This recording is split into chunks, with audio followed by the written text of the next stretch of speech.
What's up, everybody? I'm Matt Welty. We're back with another sneaker sit down. Easy Otabor here, Infinite Archives, Air Jordan 17, here to talk about it all. Yeah, thanks you for having me. I appreciate it. I know we're saying you're not normally on camera or talk about things, so first shoe collab, first time for everything, I guess. Yeah, no, I'm very excited, very happy. Dream come true being from Chicago. Yeah. And, just growing up a collector, sneakerhead, It's funny, obviously I've heard your name a bunch, but we've never met, but a good friend of mine, PG knows. Yeah. Air Force One guy. Yeah, and we have a group chat full of a bunch of other Armenian guys, and he was telling me that he had sent one of my friends, Vahe, out he was in LA, and he dropped some shoes off with him that you had purchased from him, and he's like, I don't know this guy, but I got to go meet up with him in a parking lot. He's telling our group chat this, and he's like, I guess he had a pair of Courier Air Force Ones. He's like, I pull up to like a Lamborghini. He's like, I pull up to a parking lot. There's like a Lamborghini there. The door goes up, and he hands you a pair of 2002 Air Force Ones, and I feel like that moment kind of like encapsulates your whole vibe and like. Yeah, I'm just I don't know. I'm just low key. I try my best to just keep things to myself. But you're like a real collector, though, when it comes to shoes. Yeah. I mean, I attribute that to my brother. I have an older brother. He's like 5 years older than me. Yeah. And to be honest, I just want to be like my big brother, man. He introduced me to a lot of music, sneaker culture, fashion, everything. So, I used to go to like thrift shops. I was on eBay when I was like 15. So just it's just something I do, What was the first shoe you remember him like introducing you to, or that was a big deal for you? That was a big deal. Probably when the True Blue 3s first came out. Yeah, that was like pretty crazy because it was like he made it a thing because it was like that was the first time it was like a extra 2001, right? I believe so. Yeah, MJ on the Wizards. Freshman. Yeah, exactly. It was just like that was the first time that they like kind of switched up to 3 I believe. Yeah. So it was like a big deal. And you went and got those at the store? Or? I did not have those. I used to sneak and wear my brother's sometime when he couldn't keep track of all his shoes and whatnot, and I would squeeze into them. My feet were bigger than his. Oh, really? But I would just take the insole out, go to school, try to stunt, try to flex, Was that your first pair of Jordans, or? No, that was his pair. My first pair of Jordans was the Jordan 8s, the white and red. And you had those when they first came out? No, the retros. Yeah. Back in 2003, I believe. So you were big in that, that early, I know, the first retros came out in, 94, but, when Jordan Brand first went in on a retro, was that, 2001, 2000? 99, the Jordan 5s. I remember my brother had the Jordan 5s, the 3/4s, those were good. I remember them, Yeah, because I feel like, I'm looking at, your Infinite Archives page and everything, and I feel like that's really, the era that it seems like you really draw from, that early, 2000s, 90s. Man, yeah, I mean, I was born in late 80s. Man, I just love history in general, though.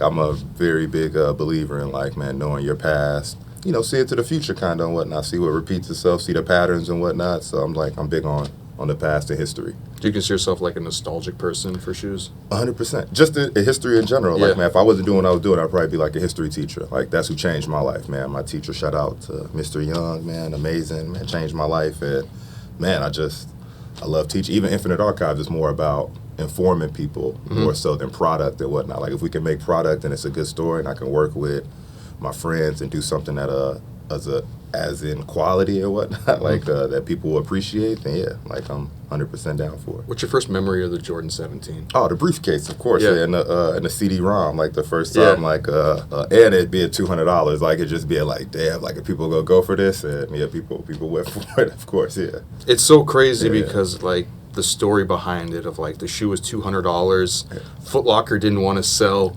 sneakers that were that price, and they actually lost their Nike contract for a period of time. Oh, you put me on. Because they were hey, we don't want to sell a $200 sneaker for our consumer, and then Nike's well, we're not going to sell you premium sneakers then, and that's when they switched that whole 2 for $89 model. So that shoe kind of caused the whole stir. I didn't know, man. That's crazy. I thanks for the info. Okay. So did you have 17s back in the day, or? I did. I had the lows. I didn't have the highs that came with the briefcase. The lows didn't actually come with the briefcase. I know a lot of people online been asking me, it's come with a briefcase. I tried to stay true to the original. The original lows did not come with a briefcase. Everyone out there. So, I remember there was a little bit of people were talking about that because when the 17s came out recently, that it was a they low, put but it came with a briefcase. Yeah, so I get it for people that didn't know, but I was actually around. The Lightnings came with the retro box with Jordan's face on it and whatnot, and they had these like black dust bags. Like I still got the original pair. Like they crumbled on me, of course, because old age. But I definitely remember that time. Darius Miles, Quentin Richardson being in a commercial. Like those are some two of the. Man, one of the biggest athletes that I looked up to at the time, man, and just like how they changed like PE culture, sneaker culture, and man, I could actually see these people. They would actually come to my high school games. Q was from Chicago, Darius Miles was from East St. Louis, so even that being like, I just remember that time. It was just a great moment for me. I feel like you could have flipped a crazy briefcase. I think so, but also, man, I try to be for the people and try to be like, again, stay true to like the history of it and whatnot, and I really got infatuated at the time with the Nike DNA building. Have you been before in Portland? No, I've never been. But shout out Robbie though. Yeah. Robbie, shout him out, man. Yeah. He's amazing, man. He looked out for me, showed us around. I believe even Wilson Smith came, man. We talked for a while. Yeah, it was amazing. It was a great experience, and I just saw like the boxes that were like like the shoes, the boxes that they came in, and I like that's where the box got inspired from. Yeah, the old age and like the historical reference of like how they keep documents and whatnot there. So I wanted to pay homage to that. I mean, the shoe.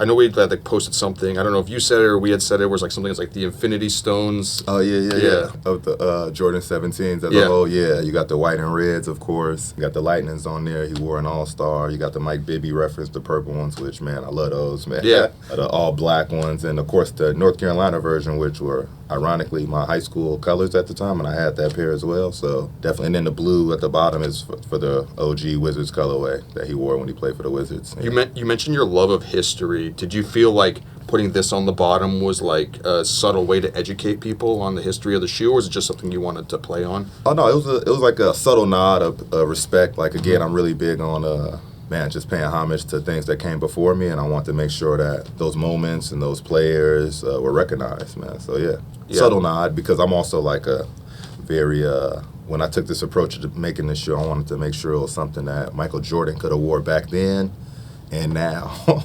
Is that Wizards era of Jordan like nostalgic for you, or? Yeah, of course. I mean, for him to do what he did at that age, at that time, was like amazing, man. And just like for the culture and whatnot, like man, I was it was weird. Don't get me wrong. That's what I'm saying. Because you're being from Chicago. That's what I'm saying. So I didn't know if you followed. But he's still Michael Jordan. He's the greatest player of all time. So I was just happy to see him anywhere versus not seeing him at all. You feel like you were cheating a little bit, like being a Wizards. I'm not saying you're a Wizards fan, but man, Michael Jordan, man, he built that house at the United Center. So it was all good, man. I couldn't be. He gave us 6 rings, man, 6 championships, man. So yeah. What were your memories of just watching him play growing up? Just greatness, man. Like man, just and the will to win. Like he just didn't take no for an answer, man. So like I think, especially being from Chicago, we kind of embodied that. We saw what was possible with Michael Jordan, and we took that everywhere we went. Back to the shoe, it's like I feel like there's like this leather's like. Is this just a standard leather on it? Or? Oh, no, it's quality. That's what I'm saying. This is like really nice, Yeah, we did 2 tones on those. I wanted to make sure that it was like, you just sensed the quality of it and whatnot, and like, it would age well with time. That was another thing when I went to go talk to Wilson in the DNA building, like, like we saw these old white pair, like the samples, they were white, and from old age, they were turning like yellow and like kind of like that tan, even the midsole, and I was like, man, I kind of I want this to age well, like that was a big thing, like when we were designing with the team at Jordan Brand, and just like, just making sure that it withholds the test of time and whatnot. Yeah, I mean it's interesting too because you said you wanted to be like something that you like, you could have pictured MJ playing in, because I feel like it has your touches on it too, but it's still like if you just glance past it really quickly, it still just looks like a shoe from the actual like Jordan line. No, 100%. I mean that's exactly what I wanted to embody when I made this shoe. Just like, again, just something tasteful, something that could have came out back in 2002, and also today, a little flair like on the metal line. Like that was the first time that they ever use that subtle nod with the different color hues and whatnot. And yeah, man, I'm happy with it. That like teaser video you had was crazy. Looks like the anime and like the the peels coming off of it. Yeah, no, definitely. Because I remember, like, man, when I was growing up, man, people used to keep that sticker on and whatnot. So it was just like, it was just like that. Remove, handle with care and whatnot. And yeah, it's funny. I'm thinking back. I was like trying to go through my mind of like memories of the Jordan 17, and like when I was in college, there was a girl who, I guess her brother had the Jordan 17. And he gave her the suitcase, and she had a bong that she kept in the suitcase. So she would come down the hallway holding the Jordan 17 briefcase, and like I'm like, that's I mean, I've been seeing recently like people online, just like especially in New York, like a lot of people like with the box, like people tag me in it all the time and whatnot. Thinking like mine comes with a box, but I'm sorry guys, no briefcase. Yeah, Michael Vick wore these white as and well. red, yeah, of course, yeah. Like we pay homage to him as well on the IG page, of course. Like, because I think at the time the NFL was AstroTurf, so you was able to wear like whatever. Like, man, I've seen some crazy shoes, but yeah, Michael Vick, legend. Were there any other like archival photos that you were digging through as like reference points for like the shoe? Yeah, man, rest in peace to Kobe Bryant. Like he wore the all black high 17s. He wore the SEs, the snakeskin white and black ones. Of course, Darius Miles, he wore a few pairs. Derek Anderson, Ray Allen, Michael Finley. The list goes. Yeah, that OG like Team Jordan like era. 100%. Man, I remember again. I even made a magazine to pay homage to like the Jumpman 2-3 magazines that used to come out around that time and whatnot, and just just that excitement of seeing things before it happens and not knowing what this is. Like I want to kind of create that again. Even with the rollout of this shoe, I wanted it to be like, you don't know what's gonna happen. If you go back to your like early days at RSVP Gallery, could you imagine at that moment that like you were to have a Jordan collab at this point? I'm not gonna lie to you, man. I knew I was gonna have a Jordan since I was like 16, 17. I'm a very big believer in like manifesting, and like positive energy and whatnot. And like I think with time, consistency, and sacrifice, man, anything can happen. So I always knew I was gonna have anybody who know me. Did you think it was this, or like what did you think it was? Man, to be honest, it was more so like, man, I'd be happy with any Jordan. I'm from Chicago. It was like, man. So if they would hit you like, oh, like you got to do a Team Jordan or something. Like, I want to, in fact, I like a challenge, man. That's the type of person I am. Like really? The 17. Yeah, it's like I love all my peers and respect all my peers, but man, I did a Jordan 17, and I think I did an amazing job on it and whatnot. Like so if they had offered you like a 3 or something like that, obviously you would take it. But do you think that that's like too easy of a layup? Initially, yeah, I think I like to show and prove. I'm a middle child too, so it's like, man, I got a lot to prove and whatnot. So I think 3 probably would have been more of a layup and whatnot. That's easy. 4, 6s, I would love to do a 6. You're putting that out there? Putting it out there. Love to do Jordan 6. Yeah. I know you're obviously connected to a lot of people who are around Jordan Brand. Is that how the collaboration happened, or?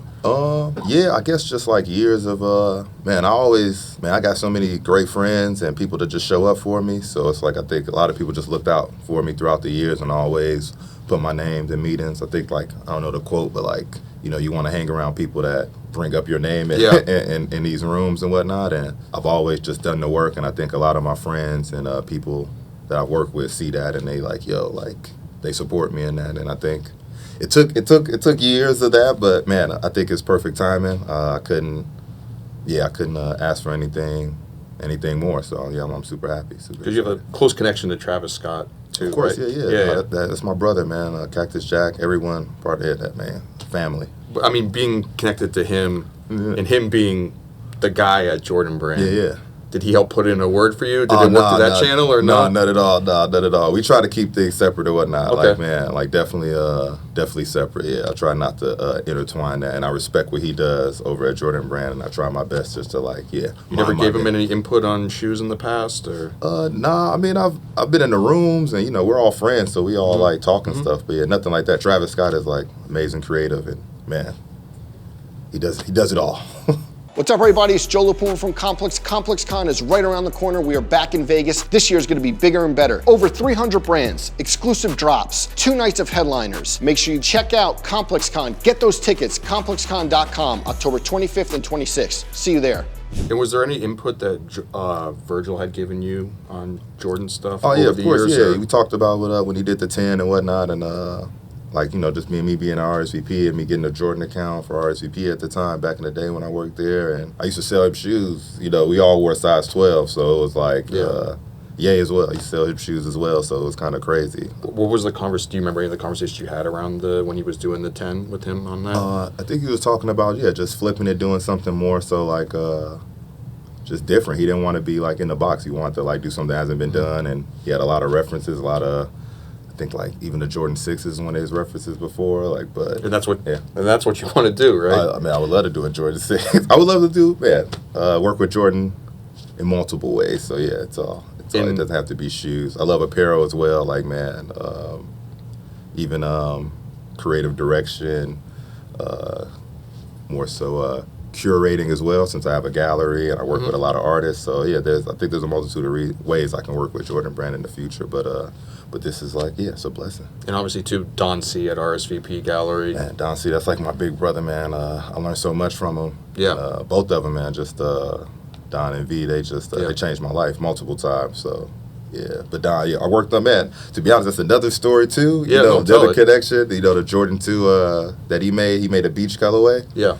And then Virgil made a beach colorway of the Jordan 4s. Yep. And I wanted to make something that could sit next to. Oh wow. You know. Is that, I know you said like the color patina, but that's one of the reasons as well. Like, it was multiple reasons, but it's a lot of stories coming out for this shoe. Like, man, even with Wilson and what he's done, you know, being the first black sneaker designer at Nike and Jordan Brand and whatnot. And it's like, man, I want to tell all these stories, but that's one of them for sure. That's like a subtle nod where that shoe can sit next to something like that put all three of those in a line together, and like they all, you can see like the lineage of it. And we're all from Chicago, and those are, man, two of my big brothers, man. I really respect and love them a lot. And no, that's awesome. Yeah. As far as the shoe goes, when it comes out, do you have anything special planned for it, or? No, I'm definitely gonna do something that's true to me. Is also like it's no gimmicks or anything, man. Just real stories, and just want to stay true to 2002, and Chicago will be first. I could say that. Yeah. Yeah, it'll be first. Do you have like a special activation planned for that, or? Something special. I don't know if you want to say activation, but yeah, you know. Yeah, great. Yeah, something great for Chicago, for my hometown, of course. Yeah. Yeah, and I feel like the thing about this shoe this year is it's been like, because we've seen it for a while now, you know, but it's been, and I feel like it fits you because it's had this like low key like energy to it, but in a good way, you know, where it's like it's kind of just been like gradually, like sitting there. It's like been in like the back of everyone's mind. Like you're not trying to build it up as like the biggest, most hype sneaker moment of the year, but not at all. Again, I just wanted to be like, man, just real story, true story, and just just paying respect to all the Jordan players that came before the Jordan players now, but also making something again, past, present, future, something that someone from the past, the present, and the future could appreciate. So it's like that's just been my thing. Have you talked to any of those guys about this, or have they said anything to you? Yeah, I talk to Q and D Miles all the time. What they say? Yeah. Oh, they love it, man, and man, they support me so much, man. Even that is like a dream come true in itself, just like being able to work with two people that I look up to and respect a lot, and I know what they did for the culture at the time, like them having. But they're still I feel like both of them are good dudes, and they're still they're still locked into it, like, now. 100%. Yeah, they know what's up. Yeah, 100%. I'm super excited. Even talking to Reggie, man, at Jordan Brand, and he remembers that, like, he was there in 2002 and all that happened. So just like, man, just these stories that, like, man, I really want to get out to the world. I really want people to see and understand. Even the rollout of the 17 just feels like that kind of like, it's been real subtle because they did the lightning, but they haven't really done too much with it, you know? Yeah. So, I mean, I hope to see more, like, man, that's why I kind of did those other colors kind of as a nod to what could be possible with the 17. Like, I feel like it's an amazing shoe. So are there other colors coming out of this, or? I'm not at liberty to say right now. But I saw there's some like floating around there, but like. Yeah. I mean, again, I just wanted to show the possibilities of what could be. Like, even if it's not me, like, again, I'm not a selfish person, man. I'm a selfless person, man. I believe that, man, great things will come out, whether it's with me or someone else. But I think, like, the 17 is an amazing shoe, and it could be, it could be in the rotation, like just with the 4s eventually one day, you know, like I feel like that could be normal, that, we see the 17s in multiple ways and whatnot in the future. And do you know what the price point is going to be on this? Man, I really want to think about the consumers. That's why another reason why I didn't do the briefcase. It didn't come with the briefcase originally, and I want to save some money, so shoe's going to be $250, I believe. Does that worry you at all though? Because $250 is still like a lot of money. I feel like, man, it makes sense for people that want the shoe and whatnot. Like the quality, the tooling that goes on to it. It's like, like, man, I think it's the quality of leather, the midsole. Yeah, I think it makes sense. And are there any like details on the shoe that you're like, this is what people should look for? Or yeah, man, I've seen a lot of fakes out there. A lot of people bootleg about shoe already, but I will say the bootlegs have Jordan on both of them. But instead of archives, or the real pair has Jordan and archives tag on it. So that's Jordan. So if you don't have archives on one of your side of your shoes, then it's like.